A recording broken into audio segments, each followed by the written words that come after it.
नमस्कार दोस्तों, हिंदी साहित्य के अंतर्गत इस क्लास में टॉप 20 एमसीक्यू बताने जा रहा हूं। केवल आप 2 से 3 मिनट पढ़ करके देखिए। एक क्वेश्चन के साथ में बहुत सारे क्वेश्चन को मैं व्याख्या के साथ कवर करवाऊंगा।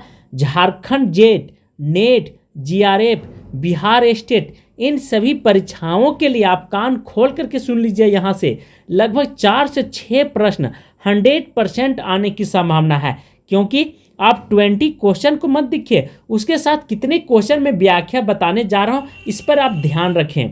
फर्स्ट में है, इनमें से कौन अलंकारवादी आचार्य नहीं है? केशवदास, जादेव, भामक या आनंद वर्धन? तो आंसर डी, आनंद वर्धन जो है ये ध्वनिवादी अलंकार के रूप में जाने जाते हैं। आनंद वर्धन अलंकारवादी आचार्य नहीं है, बल्कि किस चीज़ का है? तो ध्वनिवाद आचार्य हैं। जबकि ये तीनों जो हैं से अलंकारीवाद आचार्य हैं। जैसे यहाँ पे तीनों जो हैं ये अलंकारवादी आचार्य हैं। इनके द्वारा कुछ ग्रंथ की रचना किया गया, जैसे भामक के द्वारा काव्य अलंकार और जयदेव के द्वारा चंद्रलोक ग्रंथ लिखी गई है। आनंद वर्धन के द्वारा ध्वलोक की लिखा गया है और केशव दास के द्वारा कवि प्रिय ग्रंथ लिखी गई। ये चारों जो है से ग्रंथ का उपाधि दिया गया है। अब बात करेंगे आचार्य की, तो आचार्य जो पश्चात कवि जो थे उनको आचार्य की उपाधि प्राप्त की गई है। ठीक है। सेकंड है, हिंदी का पहला समाचार पत्र कौन सा है? आपने जानते हैं उदंड मार्तंड है, लेकिन इसकी गहराई को आप नहीं जान पाते हैं कि उदंड मार्तंड की रूपरेखा कहाँ से तैयार की गई थी, कब तैयार किया गया था। तो समझिए इसी क्वेश्चन में यहाँ पे 4 ऑप्शन दिया हुआ है। ठीक है। उदंड मार्तंड है, सामदंड मार्तंड है, बंगाल गजट है और बनारस अखबार है। सही व्याख्या जो है ये उदंड मार्तंड बिल्कुल सही है। यहाँ पे मैं बता रहा हूँ कि हिंदी का पहला समाचार पत्र है। आप ध्यान रखेंगे किसको? उदंड मार्तंड को। इसका प्रकाशन कब हुई थी? 30 मई को 1826 ईस्वी में। ठीक है। और कहाँ पे? कोलकाता के कोलू टोला नामक स्थान पे ये हुआ था। ठीक है। जो मोहल्ले का नाम है कोलू टोला नाम है, क्या है? मोहल्ले का नाम है। और 37 नंबर आमंड तल्ला गली से जुगल किशोर सुकुल बंगाल गजट भारत में प्रकाशित होने वाला अंग्रेजी अखबार का पहला समाचार पत्र था। किसका? अंग्रेजी अखबार में निकला था, ध्यान रखेंगे। और संपादन करने वाले कौन थे?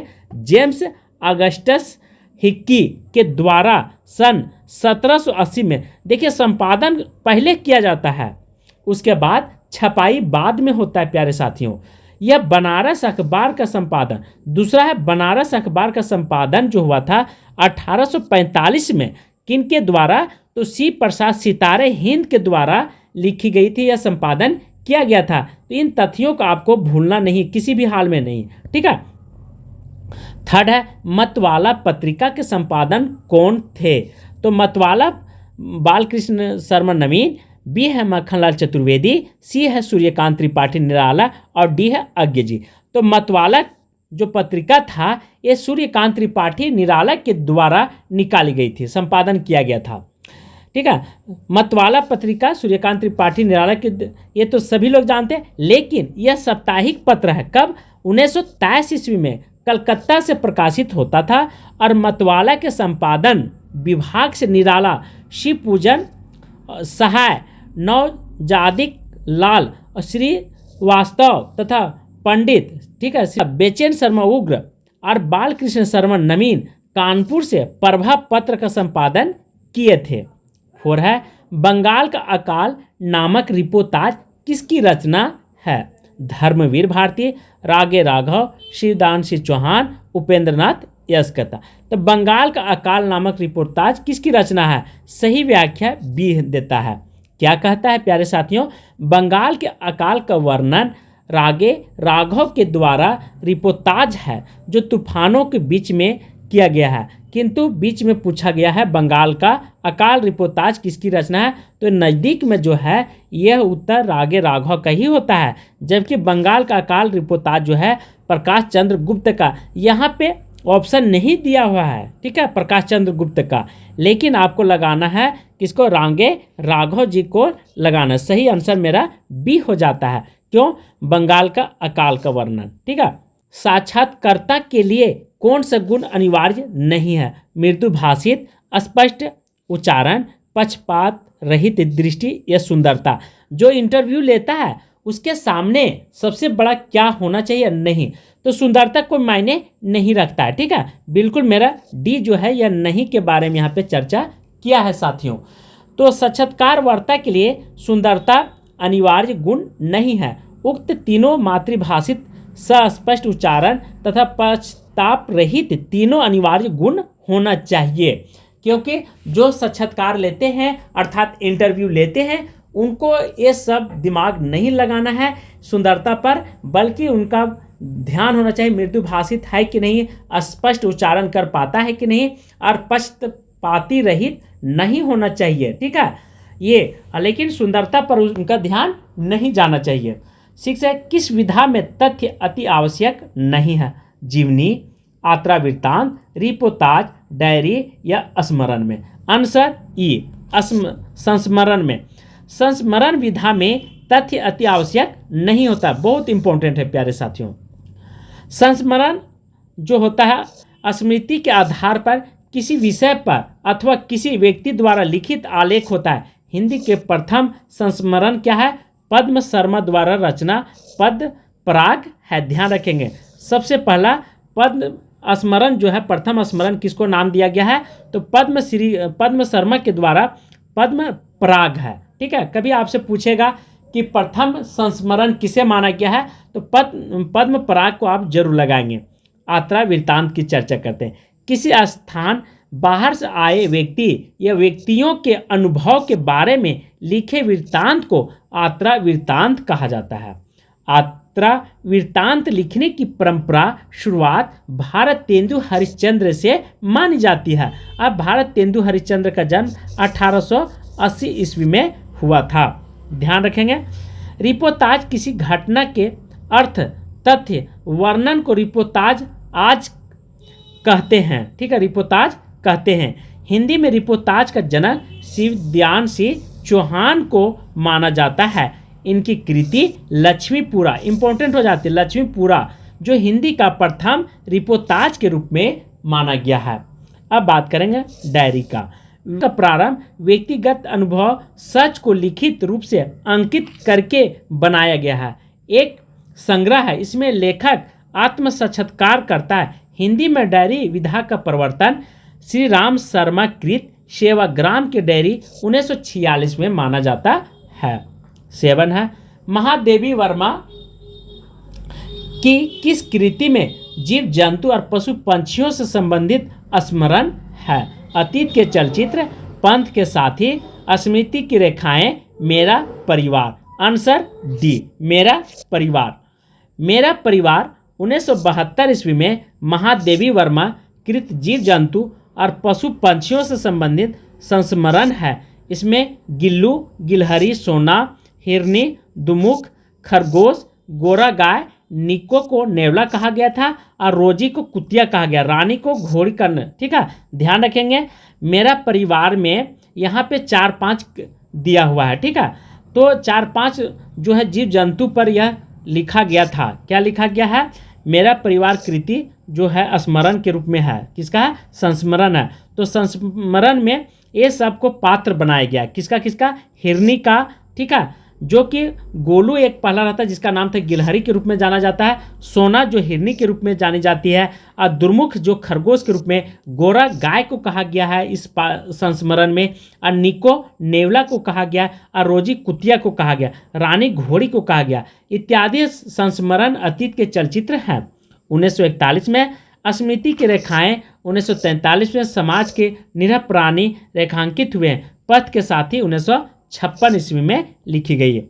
8 है, आधा पात बबूल का तामे तनिक पसान, लाल जी करने लगे छठे समासदान। उपयुक्त दोहे में कौन सा रस छिपा हुआ? श्रृंगार रस, वीर रस, करुण रस, हास्य रस। बहुत अच्छा कविता है।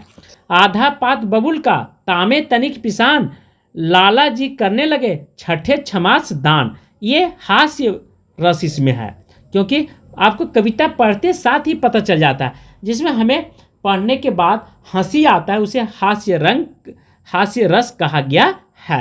ठीक है। और वीर रस जो वीरों के बारे में जिस कविता में चर्चा किया गया उसे वीर रस कहा गया है, ठीक है। श्रृंगार रस जिसमें सुंदरता के बारे में बोला गया उसे श्रृंगार रस कहा गया है। 9 है, निम्नलिखित में से कौन सा स्वर समृद्ध है। बहुत इंपॉर्टेंट क्वेश्चन, नेट में आया हुआ क्वेश्चन है प्यारे साथियों। ये सब सारे क्वेश्चन पूछे गए हैं, या ओ ई ए, व्याख्या जो है ई होगा, ठीक है। ई यहाँ पे नहीं दिया गया है। ससमृद्ध स्वर मुख्य विवरण खुलने के आधार पर ध्वनि 4 प्रकार के होते हैं, ध्यान रखेंगे कौन कौन।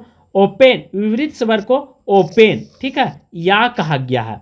तो यहाँ पे क्वेश्चन पूछा है समृद्ध स्वर, और अर्ध समृद्ध स्वर को हाफ ओपन कहा गया, जिसे य, ए, औ और या आता है। और क्लोज, समृद्ध को क्लोज बोला गया, ई, बड़ी ऊ और ऊ। तो यहाँ पे क्वेश्चन पूछा है समृद्ध स्वर, ठीक है, स्वर जो है समृद्ध कौन सा है।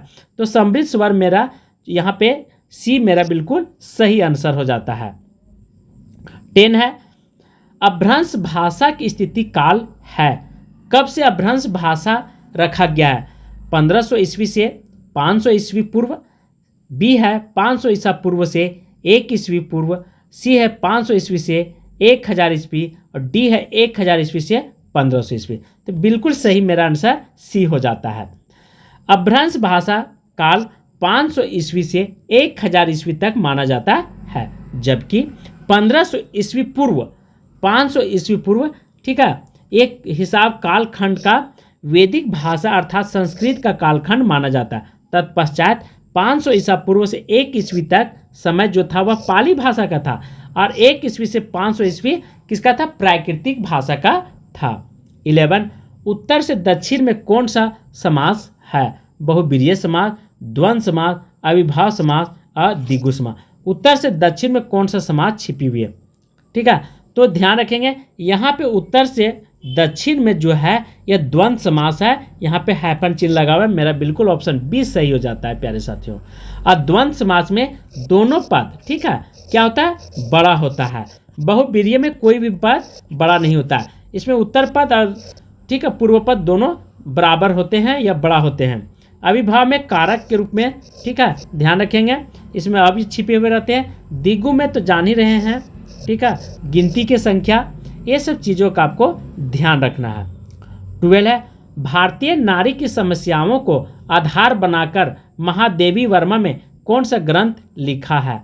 महादेवी वर्मा ने, ठीक है, भारतीय नारी को समस्याओं को ध्यान में रखकर कौन सा ग्रंथ लिखा है।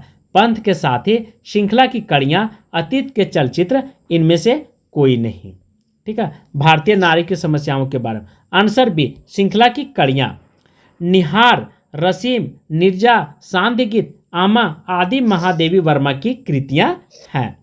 श्रृंखला की कड़ियां एक संस्मरणात्मक निबंध है, जिनमें से उन्होंने भारतीय नारी की समस्याओं का स्पष्ट चित्रण किया है, एवं स्मृति की रेखाएं, अतीत के चलचित्र, मेरा परिवार उनके रेखाचित्र हैं।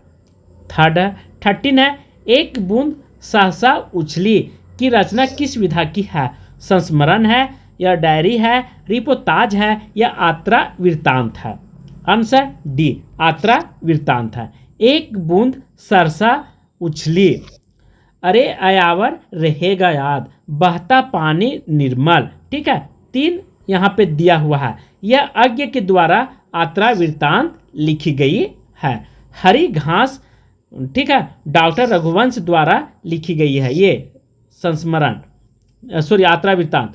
अप्रवासी की यात्राएं डॉक्टर नगेंद्र के द्वारा लिखी गई है, क्या है, यात्रा वृत्तांत। लेकिन कीड़ों द्वार पर, ठीक है, चांदनी निर्मल वर्मा द्वारा लिखा गया, कीड़ों द्वार पर। और आखिरी चट्टान जो है कीड़ों पर ये चांदनी निर्मल वर्मा द्वारा, आखिरी चट्टान जो है यह मोहन राकेश के द्वारा लिखी गई है, यात्रा वृत्तांत। मेरी लद्दाख यात्रा राहुल सकृत्यायन द्वारा, ऐसी राहुल सकृत्यायन द्वारा 4-5 यात्रा वृत्तांत लिखी गई। तिब्बत की यात्रा इन्हीं के द्वारा लिखी गई है, राहुल सकृत्यायन के द्वारा। 14 है, इंदुमती जिसकी छाया मानी जाती है। ओथलो की, मैकबेथ की, टेम्सटन की, या मर्चेंट ऑफ वेनिस की। तो इंदुमती किसकी छाया मानी जाती प्यारे साथियों? यह जो है, ठीक है, इंदुमती किसकी छाया मानी जाती है? आंसर सी, टेम्पेस्ट की। ध्यान रखेंगे, बहुत इंपॉर्टेंट हो जाता है। इंदुमती को मौलिक कहानी न मानकर शेक्सपियर का नाटक टेम्पेस्ट का छायापति माना गया है। यह छाया अनुवाद कर लीजिए किसका? शेक्सपियर। अंग्रेजी में शेक्सपियर जो है महान लेखक के रूप में जाने जाते हैं। सर 1800, ठीक है, सन 1880 में प्रकाशित इंदुमती जो हिंदी के, ठीक है, मौलिक कहानी के रूप में जाना जाता है। और इनके लेखक कौन है? किशोरीलाल गोस्वामी जी हैं। 15 है, निम्नलिखित उपन्यासों का कार्यक्रम अनुसार सही विकल्प चिन्हित कीजिए। प्रेमाश्रम, कर्मभूमि, गोदान, गबन। बी है गबन, गोदान, प्रेमाश्रम और कर्मभूमि। सी है प्रेमाश्रम, गबन, कर्मभूमि, गोदान। डी है कर्मभूमि, प्रेमाश्रम, गबन और गोदान। आंसर बिल्कुल मेरा सी हो जाता है। देखिए, प्रेमाश्रम का 1822 में मैंने पहले भी बताया था कि एक क्वेश्चन के साथ अनेक प्रकार की व्याख्या करूंगा। गबन का समय सीमा 1931 हो जाता है, ध्यान रखेंगे। और कर्मभूमि का 1933, ठीक है, और गोदान 1936 में। ये तो पहले भी बहुत बार आया है ये सब क्वेश्चन। आनंद रघुनंदन वन नाटक किसने लिखा है? राजा श्री प्रसाद, भारत तेंदु हरिश्चंद्र, राजा लक्ष्मण सिंह, राजा विश्वनाथ सिंह। आंसर डी, ठीक है, राजा विश्वनाथ के द्वारा लिखी गई है। तो आनंदवर्धन वन नाटक राजा श्री प्रसाद सिंह ने लिखे हैं। यह रचना ब्रज भाषा में लिखा गया है। इसमें आचार्य रामचंद्र शुक्ल, डॉक्टर बच्चन सिंह हिंदी के प्रथम नाटक मानते हैं। किसको? 3 व्यक्ति हैं, डॉक्टर बच्चन सिंह, ठीक है, आचार्य रामचंद्र शुक्ल, ये सब जो है से आनंद रघुनंदन वन को प्रथम नाटक के रूप में जानते हैं। किनके द्वारा? तो ध्यान रखें, राजा श्री प्रसाद सिंह के द्वारा लिखी गई है। 17 है, प्रकाशन की दृष्टि से जयशंकर प्रसाद के नाटकों का सही क्रम क्या है? ठीक है, स्कंदगुप्त, चंद्रगुप्त, राजश्री, ध्रुवस्वामिनी। बी है राजश्री, स्कंदगुप्त, चंद्रगुप्त और ध्रुवस्वामिनी। सी इसी तरह दिया हुआ है, चंद्रगुप्त, ध्रुवस्वामिनी, स्कंदगुप्त और राजश्री। और लास्ट में डी दिया हुआ है, राजश्री, चंद्रगुप्त, ठीक है, और स्कंदगुप्त, ध्रुवस्वामिनी। यहाँ पूरे व्याख्या के साथ में बताने जा रहा हूँ, ध्यान रखेंगे। बिल्कुल मेरा 20 सही है। राजश्री का समय सीमा कब होता है? 1915 ईस्वी में, ठीक है, यहाँ दिया हुआ है। और स्कंदगुप्त 1928 ईस्वी में आई थी। तो यहाँ पे सेकेंड में ये बिल्कुल मेरा सही और सटीक बैठ रहा है। और थर्ड है चंद्रगुप्त 1931 में छपी थी और ध्रुवस्वामिनी 1933 में, ठीक है। तो इस तरह से मेरा व्याख्या बिल्कुल मेरा भी सही हो जाता है। 18 है, नाटक को पंचम वेद मानने वाले कौन सा व्यक्ति थे? डॉक्टर नगेंद्र, भरत मुनि, बाबू गुलाब राय, आनंद वर्धन। आंसर बी, नाटक को पंचम वेद मानने वाले भरत मुनि थे, जिन्होंने रस सूत्र की व्याख्या के थे, रस, ठीक है, दिए थे। नाटक शास्त्र के लेखक भरत मुनि हैं। इस ग्रंथ में प्रत्याभिज्ञा दर्शन की छाप मिलता है। प्रत्याभिज्ञा दर्शन में स्वीकृत 36 मूल तत्वों के प्रतीक स्वरूप नाट्य शास्त्र में 36 अध्याय हैं। बहुत इंपॉर्टेंट हो जाती है यह टॉपिक, ठीक है, यह बिंदु आप नोट कर लेंगे। 19 मछली घर नामक काव्य संग्रह के संपादक कौन है? दूधनाथ सिंह, विजय देव नारायण शाही, लक्ष्मीकांत वर्मा, धर्मवीर भारती और बी, ठीक है, आंसर मेरा विजय देव नारायण शाही है। व्याख्या समझिए विस्तार से। मछली घर नामक काव्य संग्रह के संपादक विजय देव हैं, नारायण के रूप में।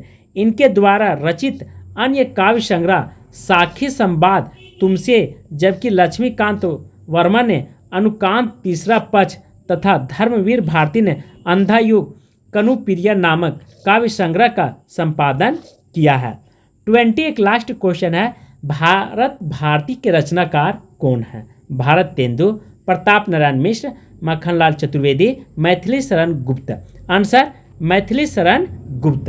तो भारत भारती को कैसे बहुत सारे लोग कंफ्यूज कर जाते हैं, मक्खनलाल चतुर्वेदी, ठीक है, तो मक्खनलाल चतुर्वेदी नहीं होगा। तो भारत को क्या बोलेंगे? इसकी माँ की उपाधि दिया गया, माँ, तो माँ से मैथिली शरण गुप्त।